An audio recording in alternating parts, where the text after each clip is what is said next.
Sejam muito bem-vindos ao nosso canal. Aqui falamos de ativos do Brasil e do exterior. No vídeo de hoje vamos falar do HFOF11. Será que ele ainda vale a pena? Quais são os pontos fortes e fracos desse fundo imobiliário? E como ele está se comportando no mercado atual? Fique com a gente, pois nos próximos minutos vamos analisar tudo isso e muito mais. E não se esqueçam de inscrever no canal, ativar as notificações para não perder nenhuma atualização. Vamos começar.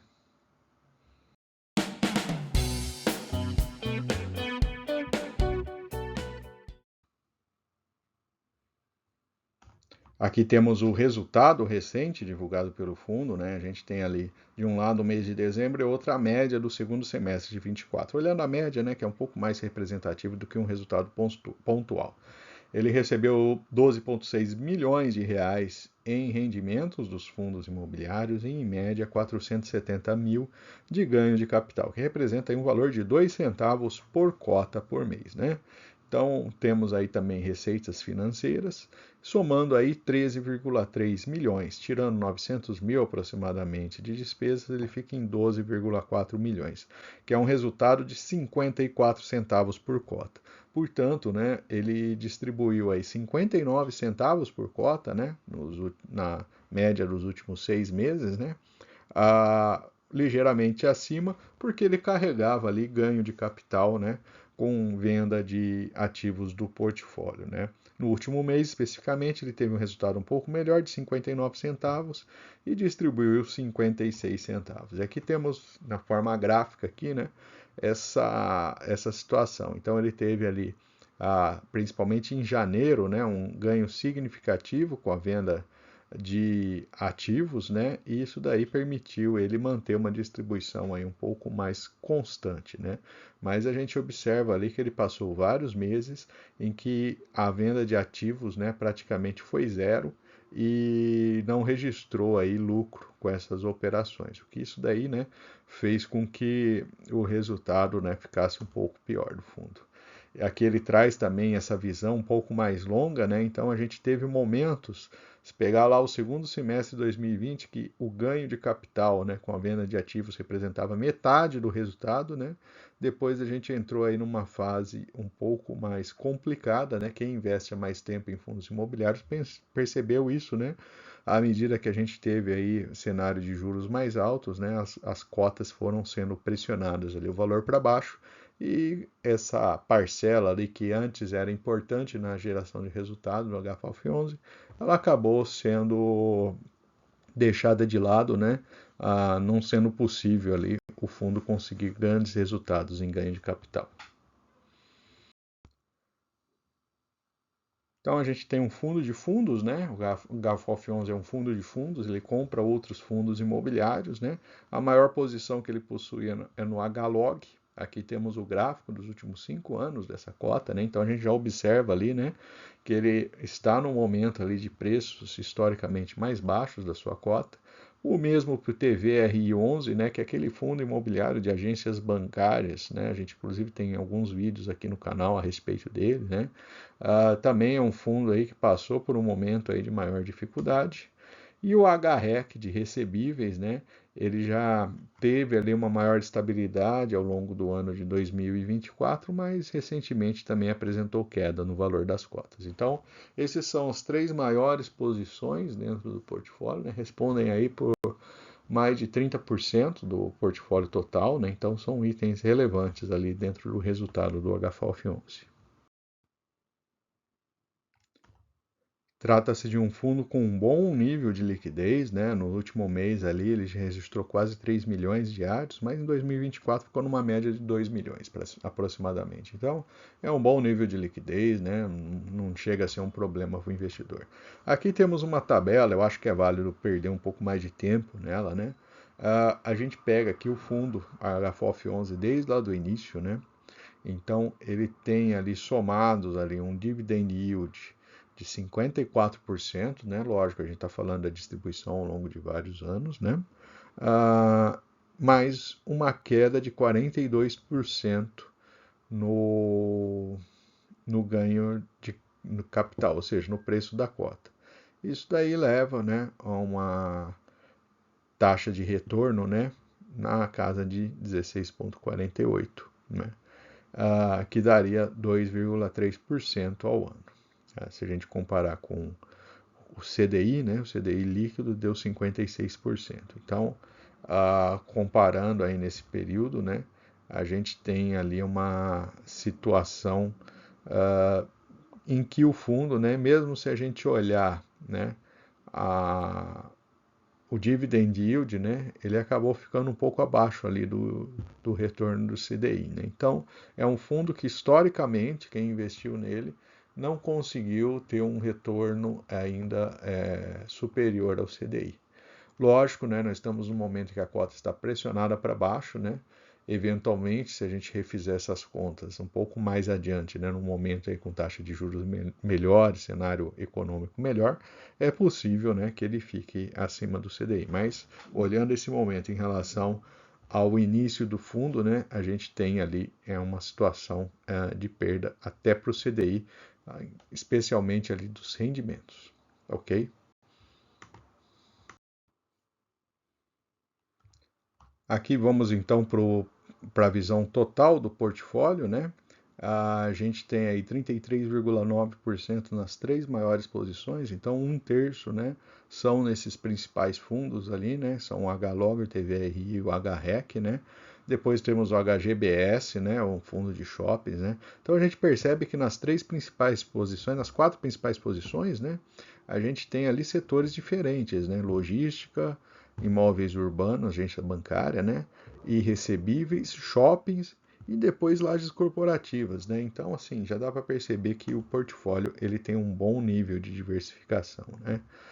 Ele está 99% em fundos imobiliários, né? Que é o motivo dele, né? Sendo que a maior parte ele está ali com um foco de renda e ganho, né? Comparando os segmentos, né, olhando ali em relação ao IFIX, né, o IFIX ele é mais carregado na área de papéis, né, CRIs, e menos carregados no corporativo. Já o HFOF ele é um pouco mais equilibrado, então ele tem 25% em CRIs, 20% em corporativo, 19% em logístico, 16% em renda urbana e 12% em shoppings, né? Então ele tem uma distribuição um pouco mais uniforme entre os setores de fundos imobiliários. E aqui ele traz uma conta de cota potencial, né, que ele identifica, né, que seria aí uma cota mais valorizada, inclusive aí que o seu valor patrimonial, né? Então ele tem um desconto já em relação ao valor patrimonial, essa projeção ali de cota seria até acima, né? Aqui temos os segmentos, né? Temos aqui vários setores que estão com desconto em relação, né, ao valor.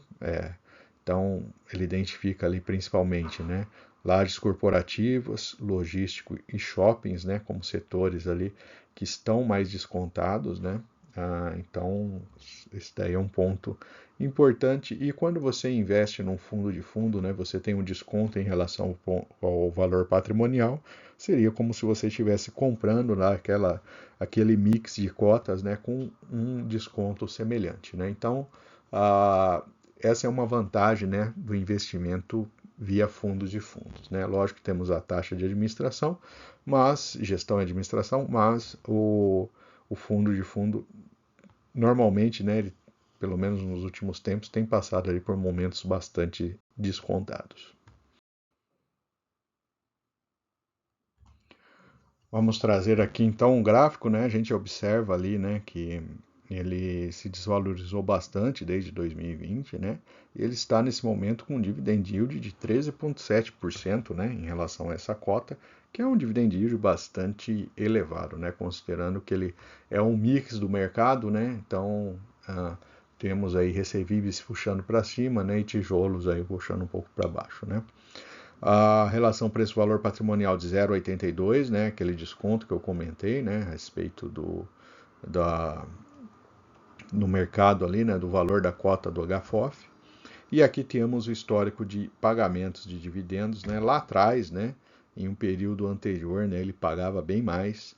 Aí ele tem conseguido manter uma certa estabilidade, mas nos últimos meses ali ele apresentou uma ligeira queda nos pagamentos, né? Então, esse é um ponto, né? À medida que vai acabando aquele dinheiro das negociações ali de cotas, né? Ele passa a ter que distribuir um valor um pouco mais baixo. Aqui temos então, né, a comparação dele com outros fundos de fundos da bolsa, né? Ele tem um patamar de dividend yield interessante, né? Ele está aí na média de desconto dos outros fundos de fundos, né? A gente observa ali que é um valor bem mediano, né?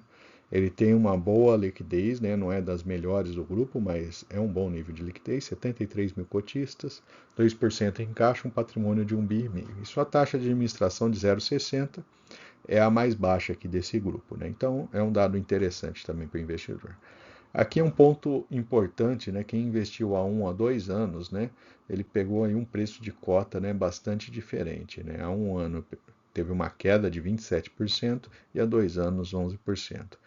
Quem investiu há 2 anos ficou com 13% de ganho total, né? Acima da inflação, né? Quem investiu há 1 ano perdeu 17%. Então isso daqui é uma lição até importante, né?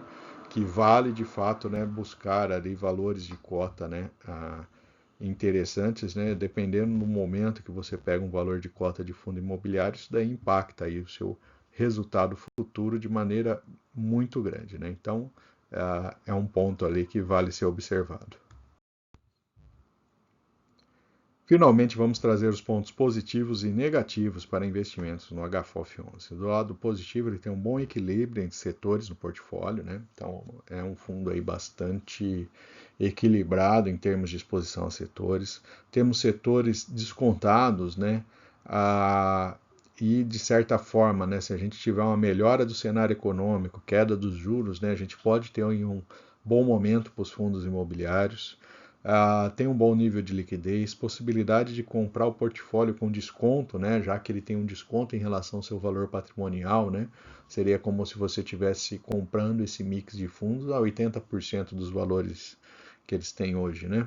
E a taxa de administração mais baixa. Do lado negativo, né, a queda do pagamento de proventos ali, fruto até dessa menor participação do ganho de capital no resultado, né, acaba sendo um ponto de atenção, né? A gente fica esperando esse momento ali que os preços dos fundos imobiliários se recuperem e aí a partir disso, né, o fundo começa a retomar ali os ganhos de capital com venda de cota e melhore o resultado, né? A queda significativa que ele teve do valor das cotas, né? Ele apresenta nesse momento um resultado histórico acumulado inferior ao CDI, e mesmo se a gente colocasse, né, no 0 a 0, né, olhasse só o pagamento de proventos, aí ele ia ficar bem próximo do CDI, mas ainda um pouco abaixo. E o cuidado com o preço de compra no fundo imobiliário, né, ele no fim acaba tendo um impacto muito importante ali dentro do resultado. Então, a principal dica, né, é buscar ali comprar bem fundos imobiliários, né, em momentos ali em que o preço da cota esteja mais baixo. E vou aproveitar para deixar nossa playlist de fundos imobiliários. Lá você encontra diversos ativos. E fique à vontade também para curtir, compartilhar, comentar o que você achou desse vídeo. E se você não for inscrito, também deixarei o link aqui para você se inscrever em nosso canal.